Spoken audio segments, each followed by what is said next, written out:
Hello dear students, कैसे हैं आप सभी। आई होप आप सभी बढ़िया होंगे। तो ये जो क्लास रहने वाली है इसमें हम कवर करने वाले हैं नंबर सिस्टम। आज का जो हम टॉपिक पढ़ने वाले हैं दैट इज़ नंबर सिस्टम। तो सभी वीडियो को लास्ट तक देखें, तभी आपके पास ये टॉपिक जो है अच्छे से समझ आ पाएगा। साथ ही साथ इसमें हम डिविजिबिलिटी टेस्ट भी कवर करेंगे, कैसे पता चलता है कि कौन सा नंबर किससे डिवाइड होता है, ये सब जो है हम आज जानेंगे। तो चलिए बढ़ते हैं क्लास की तरफ। तो चलिए जी शुरू करते हैं आज का टॉपिक। आज का हमारे पास टॉपिक जो है वो नंबर सिस्टम के ऊपर रहने वाला है। तो हम देखेंगे कि किस तरीके के जो नंबर होते हैं, कौन कौन से नंबर होते हैं। तो सबसे पहले उनका जानना बहुत ज़रूरी है जी। तो हमारे पास क्या है, सबसे पहले नेचुरल नंबर। नेचुरल नंबर कौन से होते हैं जी?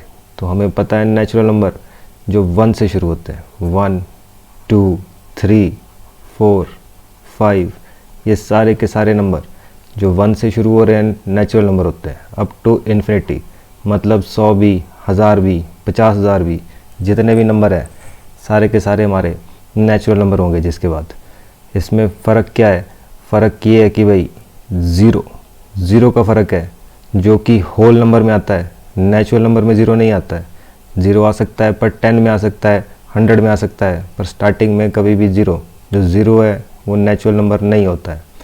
होल नंबर क्या है जी? जो 0 से शुरू होता है, 0 1 2 3 4 अप टू सो ऑन। मतलब सारे के सारे नेचुरल नंबर होल नंबर में आ सकते हैं, पर सारे होल नंबर नेचुरल नंबर नहीं हो सकते। एक्सेप्शन क्या है, सिर्फ 0 का फ़र्क है, बाकी कोई फ़र्क नहीं है जी। अप टू इन्फिनिटी, इसमें भी सबसे बड़ा नंबर कोई नहीं है जी। Next prime number. Prime number कौन से होते हैं जी? प्राइम नंबर हमें पता है ऐसे नंबर जिनके सिर्फ 2 फैक्टर होते हैं। जिनके सिर्फ 2 फैक्टर होते हैं वो आपके पास प्राइम नंबर कहलाते हैं। तो फैक्टर मतलब ये आपको पता है, इससे पहले वाली वीडियो में हमने जान लिया है फैक्टर क्या होते हैं, मल्टीपल क्या होते हैं। तो लेट अस टेक एग्जांपल। एक एग्जांपल ले लेते हैं। 2, इसके फैक्टर क्या क्या है? एक तो ये 1 से डिवाइड होता है, एक ये खुद से डिवाइड होता है। तो टोटल कितने फैक्टर बने इसके? 2। तो ये प्राइम नंबर गिना जाएगा। एक ले लेते हैं। एक जो है, एक का सिर्फ एक ही फैक्टर होता है, मतलब ये सिर्फ खुद से डिवाइड होता है। तो ये जो है आपका प्राइम नंबर नहीं होगा जी। ध्यान रखें, एक प्राइम नंबर नहीं होता है। अक्सर क्वेश्चन में आता है कि भाई 1 प्राइम नंबर है या नहीं, तो ध्यान रखें 1 प्राइम नंबर नहीं होता है।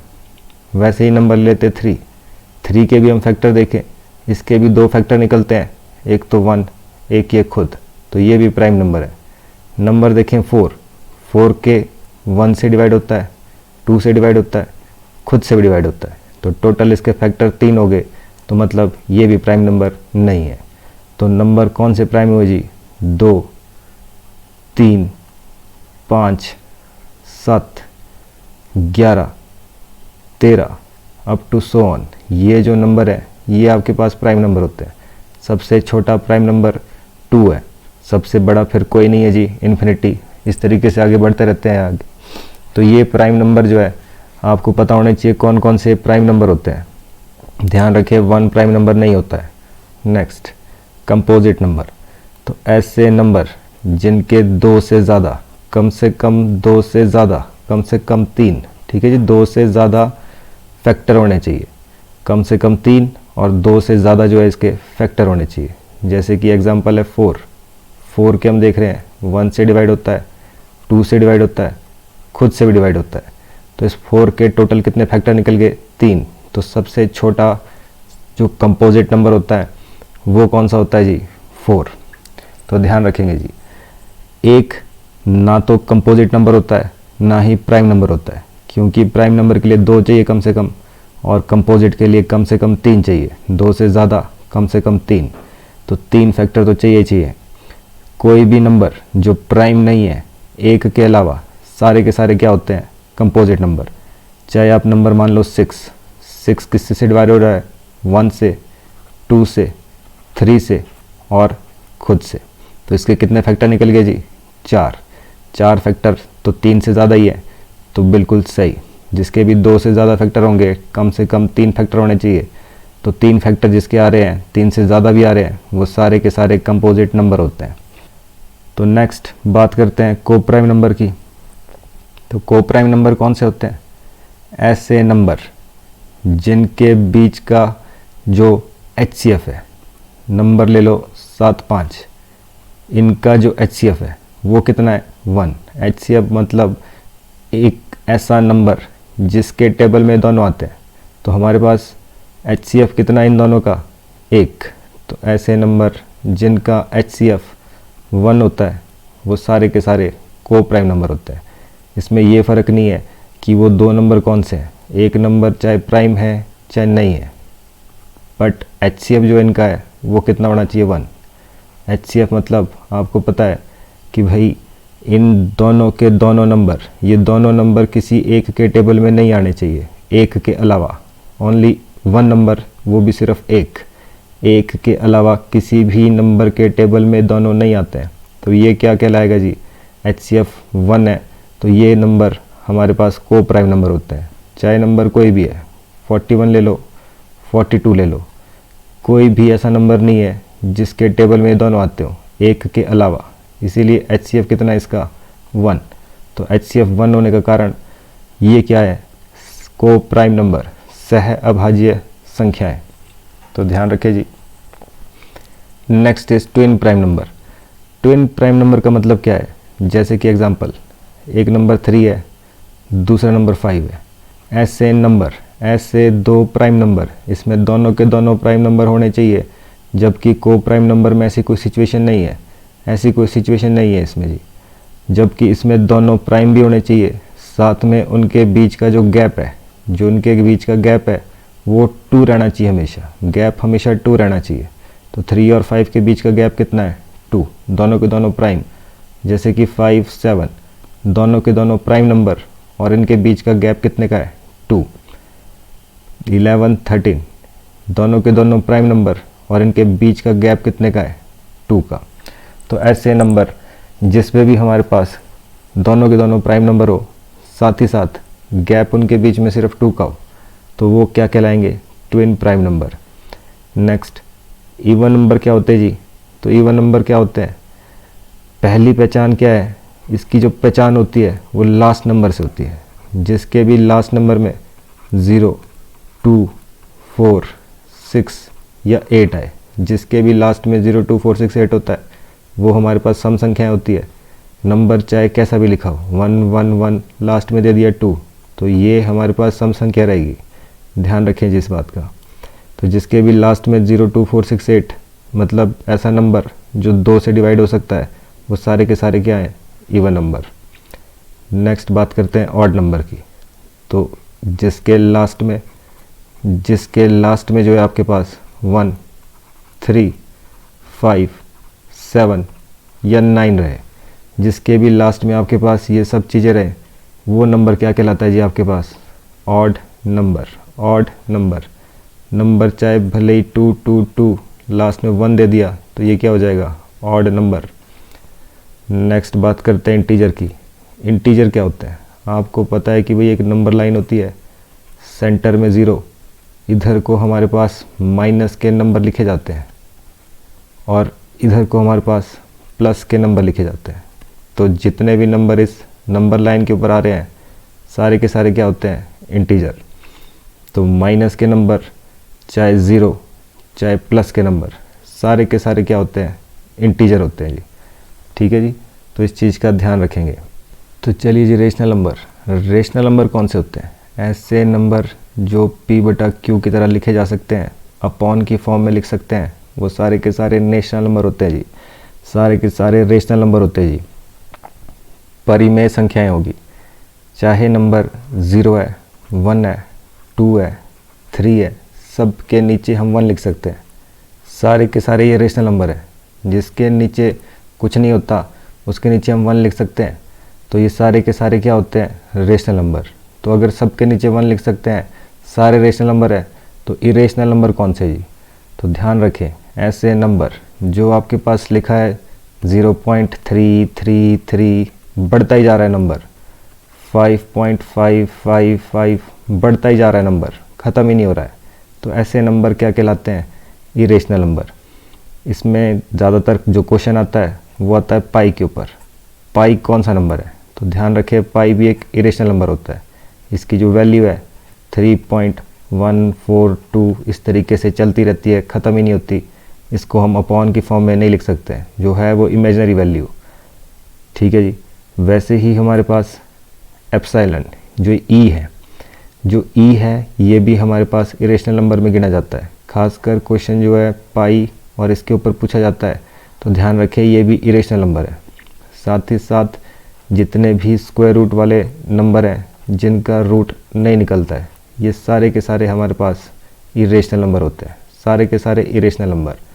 तो नंबर पूरा नहीं लिखा जा रहा है, बटा में नहीं लिखा जा रहा है, पता ही नहीं है नीचे कितनी ज़ीरो आएगी, बटा में नहीं लिखा जा रहा है, तो ये नंबर, रूट वाले नंबर जिनका रूट नहीं निकलता है, वो भी सारे क्या होंगे? Irrational number. Next is perfect number. तो परफेक्ट नंबर कौन से होते हैं जी? ऐसे नंबर जिनके फैक्टर को प्लस करके वही नंबर बन जाए, वो परफेक्ट नंबर होते हैं। जैसे कि एग्जांपल आपके पास है 6 के फैक्टर देखें तो 1 2 3, एक खुद ये है, तो इसको छोड़कर जितने भी इसके फैक्टर बन रहे हैं इनको प्लस कर दें तो 3 2 5 और 1 6, प्लस करके कितना बन रहा है? 6 ही। तो अगला नंबर देख सकते हैं आप 28 के भी अगर फैक्टर देखें 1 है, 2 है, 4 से डिवाइड हो सकता है, 7 से हो सकता है, तो ये क्या बने इसके फैक्टर। साथ ही साथ 14 भी क्या है इसका फैक्टर। खुद को छोड़ के, इसको छोड़ के जितने भी फैक्टर हैं अगर उनको प्लस कर दिया जाए, 14 7 21, 21 4 25, 25 और 2 27 और 1 28, तो प्लस करके कितना बन रहा है? 28 ही। तो ऐसे नंबर जिसके फैक्टर को प्लस करके उसी नंबर के बराबर नंबर बन जाए, ऑब्वियस सी बात है इस नंबर को तो इंक्लूड नहीं करेंगे। अगर इसको हम प्लस करेंगे किसी के साथ तो अपने से तो बड़ा हो जाएगा। तो इस नंबर को छोड़ के, खुद को छोड़ के जितने भी फैक्टर हैं सबको प्लस करके अगर वही नंबर बन जाता है तो वो आपके पास परफेक्ट नंबर कहलाता है जी। चलिए बढ़ते हैं अगले कॉन्सेप्ट्स की तरफ। नेक्स्ट कॉन्सेप्ट किस चीज़ का है? Divisibility rule. कौन से नंबर किससे डिवाइड होंगे? 2 से कौन से नंबर डिवाइड होते हैं? 3 से कौन से नंबर डिवाइड होते हैं? 4 से कौन से होते हैं? तो इसके लिए क्या पहचान है जी? सबसे पहली बात, कैसे पता चलता है कि कोई भी नंबर 2 से डिवाइड होगा? तो उसकी पहचान वही है कि भाई इसके लास्ट में, अगर किसी के भी लास्ट में 0 2 4 6 या 8 लिखा है तो वो हमेशा 2 से डिवाइड होगा ही होगा। जिसके भी लास्ट में 0 2 4 6 8 लिखा है वो 2 से डिवाइड होता ही होता है। कैसे पता चलता है कि कोई भी नंबर 3 से डिवाइड होता है? तो ध्यान रखें, इसके लिए क्या करते हैं हम, जैसे कोई भी नंबर है, मान लेते हैं 111, हमारे को क्या करना है? सारे डिजिट को प्लस करना है। सब डिजिट को प्लस करके, अभी प्लस करके कितना आ रहा है जी? 3। सारे डिजिट को प्लस करके 3 या 3 का टेबल बन जाए तो हमारे पास वो नंबर 3 से डिवाइड होता है जी। कोई भी एग्जांपल ले सकते हैं, जैसे कि आप इसके ही मल्टीपल देख सकते हैं। 27 मतलब क्या हुआ? 7 2 9। 3 का टेबल क्या होते हैं? 3 का टेबल 3 6 9 12 15 कुछ भी आ जाए, 3 या 3 का टेबल बन जाए प्लस करके तो वो नंबर हमेशा 3 से डिवाइड होगा जी। चाहे आप नंबर ले लो 2 1 1 4 1, ऐसा कोई नंबर है क्या? इनको प्लस करके कितना बन रहा है? 2 + 1 3 4 4 4 8 और 1 9। तो प्लस करके अगर 3 6 9 कुछ भी बन जाए तो वो नंबर हमेशा 3 से डिवाइड होगा ही होगा। तो ध्यान रखें जी, प्लस करके पता चलता है इसका। नेक्स्ट 4 से कैसे पता चलता है कि कोई भी नंबर डिवाइड होता है? पहली चीज़ तो लास्ट में 2 0, अगर लास्ट में 2 0 है तो वो नंबर 4 से डिवाइड होता ही होता है। लास्ट में अगर 2 0 है तो 4 से डिवाइड होता ही होता है। और साथ ही साथ चेक करते हैं लास्ट के 2 डिजिट, अगर लास्ट के 2 डिजिट 4 से डिवाइड होने वाले हैं, 4 से डिविजिबल नंबर है अगर कोई लास्ट के 2 डिजिट, तो वो नंबर 4 से डिवाइड होता ही होता है। जैसे कि एग्जांपल 1 1 1 3 2, तो क्या ये नंबर 4 से डिवाइड होगा? क्योंकि इसके लास्ट के दो नंबर 4 से डिवाइड होने वाले हैं, तो ये नंबर डिवाइड होगा जी 4 से। कोई भी नंबर हो, आपके पास नंबर दे दिया है 3 3, लास्ट में 2 डिजिट ऐसे हैं जो 4 से डिवाइड हो सकते हैं, तो ये नंबर पूरा का पूरा 4 से डिवाइड होगा जी। तो ध्यान रखिए कोई भी नंबर, चाहे 1 2 3, लास्ट में 2 नंबर ऐसे दे दिए जो 4 से डिवाइड हो रहे हैं, तो ये नंबर 4 से डिवाइड होता ही होता है। आप चेक कर सकते हैं ये नंबर डिवाइड होंगे ही होंगे। नेक्स्ट 5 के लिए तो सिंपल है, लास्ट में जिसके भी लास्ट में नंबर 0 या 5 हो, जिसके भी लास्ट में 0 या 5 होता है वो 5 से डिवाइड होता ही होता है। 6 के लिए कोई बड़ा रूल नहीं है, जो भी नंबर 2 और 3 दोनों से डिवाइड होता होगा वो 6 से भी डिवाइड होगा। जो नंबर 2 3 दोनों से डिवाइड होता है वो 6 से भी होता है। जैसे कि आप एग्जांपल ले सकते हैं 24, इसके लास्ट में 2 4 6 8 में से कुछ है तो 2 से डिवाइड होगा। वैसे ही 4 + 2 कितना बन रहा है, 6 बन रहा है, तो मतलब 3 का टेबल 3 से भी डिवाइड होगा। और वैसे ही 6 चौके 24 होता है, 6 से भी डिवाइड होता है। कोई भी नंबर ले सकते हैं।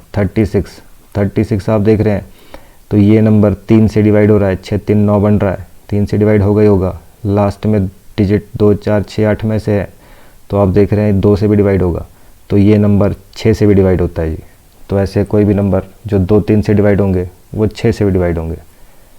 तो 8 का क्या रूल है, तो 8 के लिए जैसे कि लास्ट में 4 के लिए देखा था 2 0, तो इसमें होनी चाहिए लास्ट में 3 0। अगर लास्ट में 3 0 है तो 8 से वो नंबर डिवाइड होता ही होता है। लास्ट में 3 0 8 से डिवाइड होता ही होता है। और साथ ही साथ लास्ट के 3 डिजिट, लास्ट के जो 3 डिजिट होते हैं, अगर लास्ट के 3 डिजिट 8 से डिवाइड होने वाले हैं तो वो नंबर 8 से डिवाइड होता है।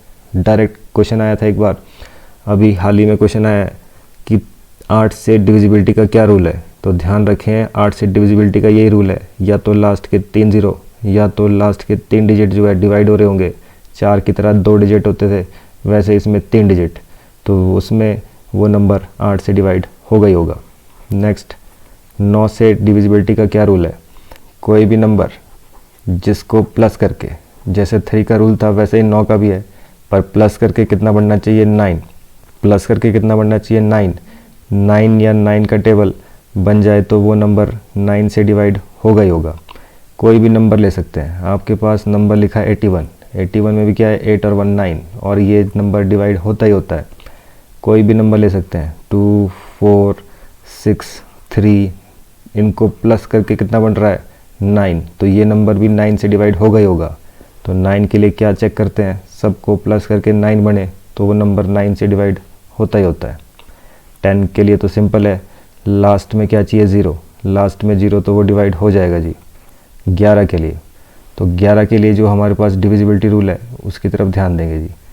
तो 11 का क्या रूल है, इसमें चेक किए जाते हैं अल्टरनेट नंबर। इसमें चेक करेंगे जी अल्टरनेट नंबर। ये अल्टरनेट नंबर का क्या कॉन्सेप्ट है, अल्टरनेट नंबर मतलब जैसे कि 121, हमारे को क्या करना है, जो भी अल्टरनेट नंबर एक डिजिट छोड़ के जो नंबर आ रहे हैं पहले उनको प्लस करते हैं, तो कितना बन गया जी 2। और जो बच गया है, अगर कोई और नंबर होता तो उसके साथ प्लस करते इसको, तो जो बच गया है वो माइनस कर देंगे। माइनस करके 0 या 11 का टेबल आ जाए, 11 या 11 का टेबल आ जाए तो हमारे पास वो नंबर 11 से डिवाइड होता ही होता है, चाहे कोई भी नंबर हो। एक एग्जांपल ले लेते हैं। एग्जांपल के लिए आपके पास क्वेश्चन है 2 9 4 3 5 4 1 7, ये एक नंबर है, तो क्या ये 11 से डिवाइड होगा कि नहीं होगा। तो उसको चेक करने के लिए डायरेक्ट इसके जो अल्टरनेट डिजिट है 4 2 6 6 5 11, 11 और 1 12, तो अल्टरनेट डिजिट को प्लस करने पे तो बढ़ गया 12। जो बच गया अल्टरनेट डिजिट है उसको भी प्लस करेंगे, 9 3 12, 12 और 4 16, 16 और 7 23, तो इनको प्लस करके कितना आ गया 23। और लास्ट में क्या करना है, अल्टरनेट डिजिट प्लस करने के बाद उनको माइनस करना है। अल्टरनेट डिजिट प्लस करने के बाद उनको माइनस करने पर अगर 11 या 0 या कोई भी 11 का टेबल बन जाए तो वो नंबर 11 से डिवाइड होता ही होता है जी। तो आई होप आपको ये चीज़ें समझ आई होगी। तो ये चीज़ें हमारे को बहुत ज़रूरी है, तभी हम एलसीएम समझ सकते हैं। एलसीएम के क्वेश्चन भी तभी हो पाएंगे, तभी आपको पता चल पाएगा कौन सा नंबर किससे डिवाइड हो रहा है। तो एलसीएम एचसीएफ का क्वेश्चन हो या कोई भी डिवीजन का क्वेश्चन हो, डिवाइड करना है, तो ये चीज़ें हमारे को पता होनी चाहिए जी। तो आज के लिए इतना ही, बाकी हम आपसे मिलेंगे नेक्स्ट वीडियो में। नेक्स्ट हम लेके आ रहे हैं आपके लिए square and cube root, square root and cube root के ऊपर जो है क्वेश्चन हम करेंगे। बहुत इंपॉर्टेंट टॉपिक और बिल्कुल अच्छे से ट्रिक से इसको करेंगे। किस तरीके से हम फटाफट से स्क्वायर रूट क्यूब रूट निकाल सकते हैं उसको हम नेक्स्ट वीडियो में देखेंगे जी।